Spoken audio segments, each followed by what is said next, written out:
In August of 1993, fresh off the heels of the conclusion of the Cell Saga, Dragon Ball author Akira Toriyama sat down for a special interview that would appear in Shonen Jump issue 33 of that year. In this interview, Toriyama answered several questions from fans, including an important question regarding the strength of a certain popular technique. Vegeta's Final Flash was so cool, but why didn't it defeat Cell? I feel like it could have blown him away. Toriyama had this to say: "Without a doubt, the Final Flash was the strongest concentration of energy in the entire story so far. If Cell hadn't wisened up and dodged out of the way, Super Vegeta would have been the one to save the day instead of Gohan and Goku." Decades later, power scalers have been debating over this exact topic, citing Toriyama's words to explain why this technique was more powerful than the likes of Goku's teleporting Kamehameha, Gohan's Kamehameha, and of course the father-son Kamehameha. But there's one major problem.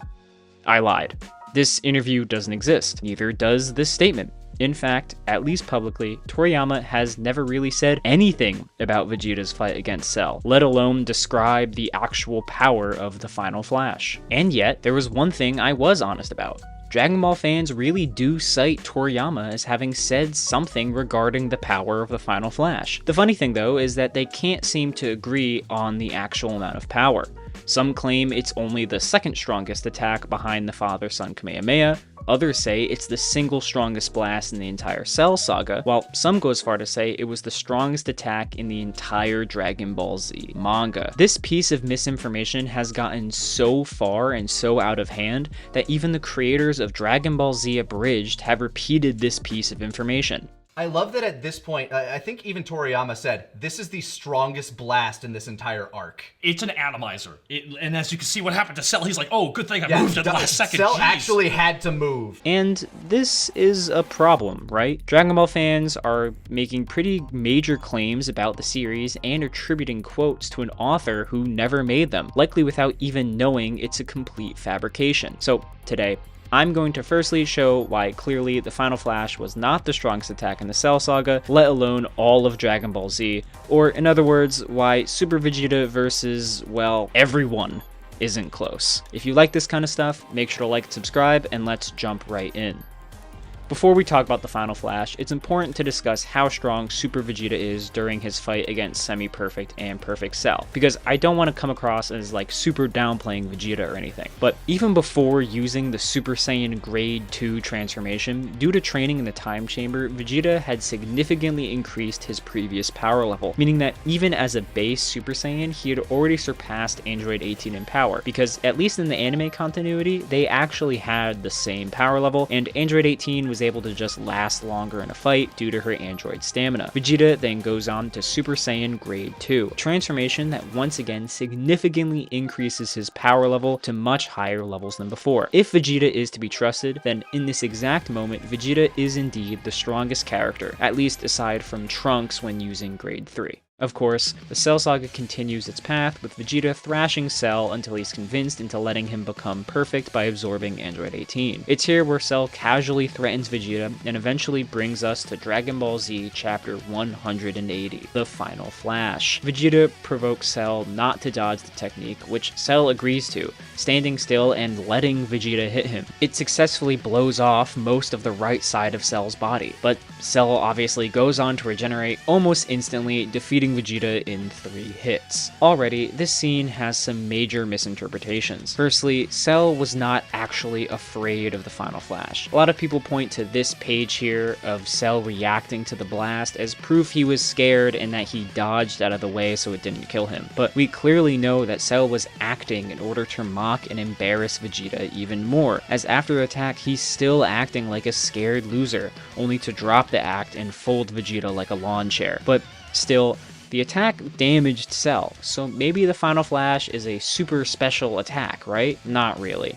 Unlike Goku, who sticks with the Kamehameha throughout the entire story, with each major transformation up to this point, Vegeta develops a new technique to best complement the new form. Saiyan Saga Vegeta has the Gallic Gun, Super Saiyan Vegeta has the Big Bang Attack, and Super Vegeta has the Final Flash. However, these techniques aren't actually that different.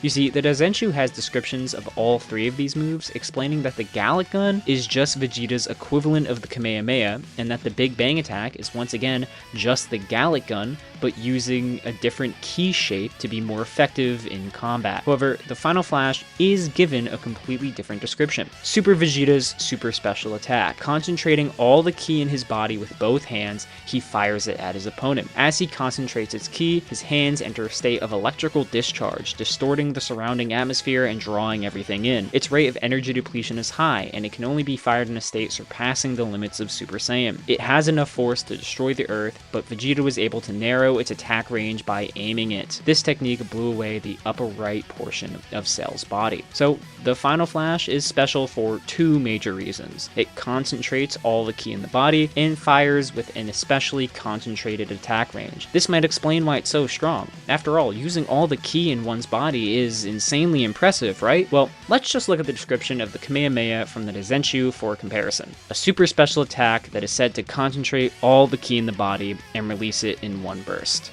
Oh, the Kamehameha does the exact same thing.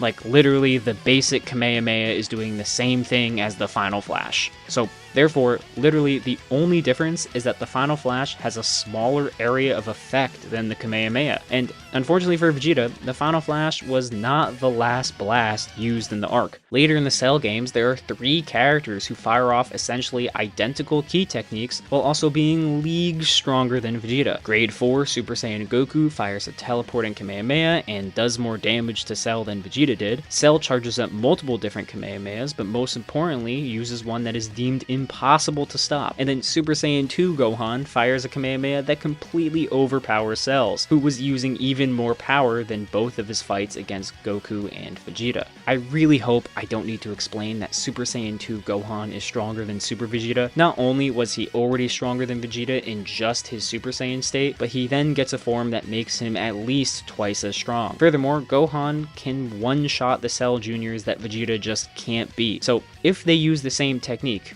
who do you think is going to be stronger? And I'm not being rhetorical here. Gohan is obviously going to be stronger. The same thing actually also applies to Goku's instant transmission Kamehameha, as even before he uses it, Krillin already thinks that he's drastically beyond the power of everyone there, obviously including Vegeta. Also, keep in mind that Vegeta during the Cell games is a stronger version of the one who fought Cell, as he trained in the time chamber a second time to gain even more power, and it was still essentially useless. So, no matter which way you cut it, Vegeta's Final Flash just can't be the strongest thing in the Cell Saga by a long shot.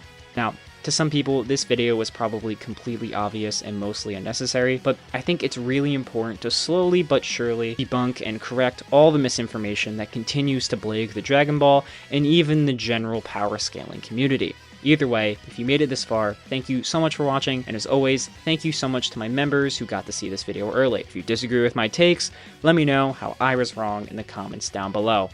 See ya.